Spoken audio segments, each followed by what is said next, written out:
Labels are limiting. Break the loop and expand. The moment you label someone Republican, spiritual, asleep, toxic, or even dead, you shrink them down to a concept. And in doing so, you limit your own expansion. Because even the label dead is just another disconnected belief. There is no death. Your loved ones who've croaked, as Abraham puts it, are still fully alive, just in a different form, still wanting to play with you, guide you, and sync up through joy.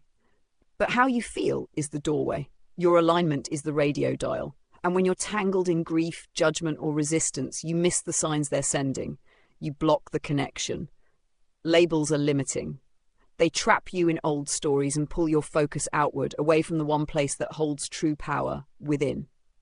But it's not just people we label. We label experiences, words, feelings, and even our own progress. We say things like, I failed, or I always mess this up. But what if there's no such thing as failure? What if that moment was simply feedback, an invitation into clarity, contrast, and course correction? Even the words we use shape the edges of our reality. When you use a word like fail, you slam the door shut on growth. But if you say, I'm learning or I'm expanding, you crack that door open to possibility, softness, and alignment. And let's talk about feelings. Feeling angry or defensive when talking to someone doesn't block them. It blocks you. It tightens your energy and closes you off from receiving. Because even if someone says something you don't agree with, what if their words were a launch pad? What if listening didn't mean agreeing? It just meant allowing enough to discover your own deeper truth. When you stop labeling and start listening, you benefit more than anyone else.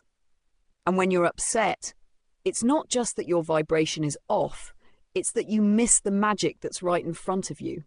You miss the synchronicities, the nudges, the whispers from your inner being, or even your loved ones who have transitioned, because alignment is how they speak to you now.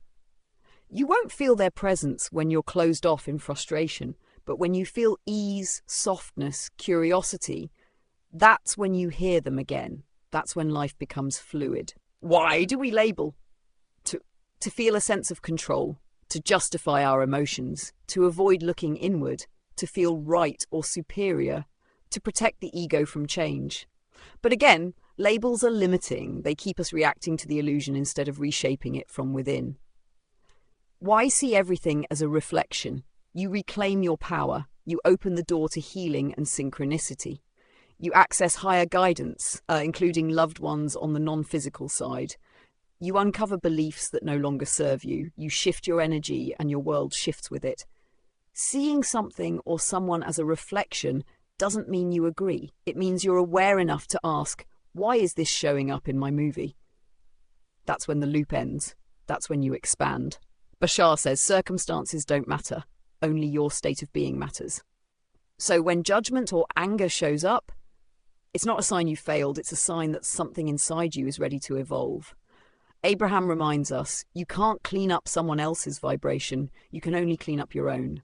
And when you do, you become a match to the answers, the clarity and the signs you've been asking for.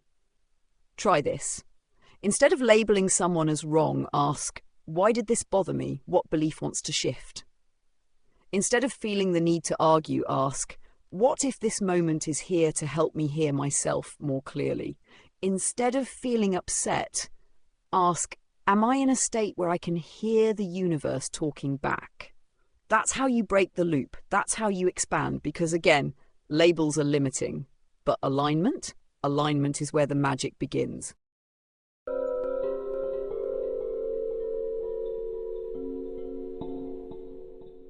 End.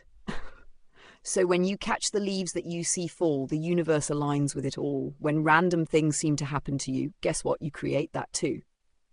Abraham might say, it's your inner call. Bashar might grin, just follow it all. So if this stirred something deep and reflective, come find more in Abraham Hicks' perspective.